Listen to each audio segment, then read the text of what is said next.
Again, we see price sweep the Asian low before coming up and sweeping the Asian high in the New York session, right? So let's dissect what we see over here. So the London session does this.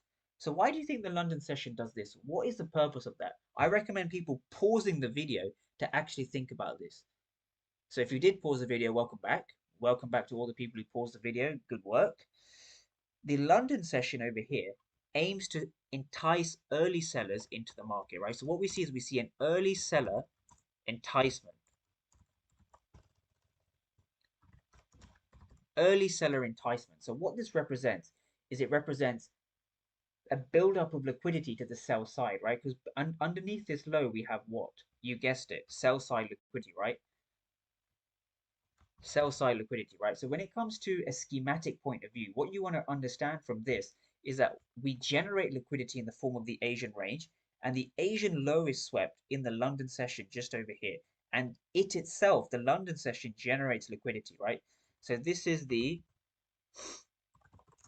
if I can spell today, this is the London session, right? So this is the Asian session first, and then the London session second. So let's go and see how the London session performed. The London session has swept the Asian low over here. Now, from 1 p.m. up to the rest of the day, essentially the New York session, what do we see? We see price rally up, sweeping the Asian high just over here. Price then sweeps the Asian high over here. Okay, here in green. So the Asian session, sorry, the New York session sweeps the Asian high. So what we've seen is we've seen the Asian high get swept over here. And why do you think price sweeps the Asian high? If we want to go lower, remember our narrative is to go lower. So why would price head up in the New York session and sweep the Asian high? What's the purpose of this move over here? What is the purpose of price rallying up, right?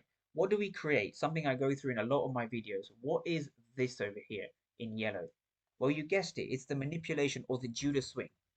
So what does the Judas swing actually do, right? What's the purpose of this Judas swing? Well, the Judas swing is very simple. The Judas swing aims to manipulate traders onto the wrong side of the market before it heads in its intended direction.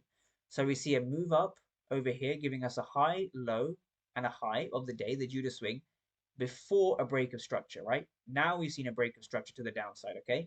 And this is marked out with a very clear shift of character or a change of character. So this arrow here is an MSS or a market structure shift.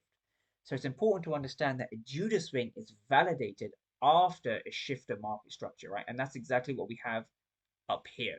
Now, what's the next thing we look for? Well, this is the M15 time frame. Now, for simplicity, I'm using the M15 time frame. I don't typically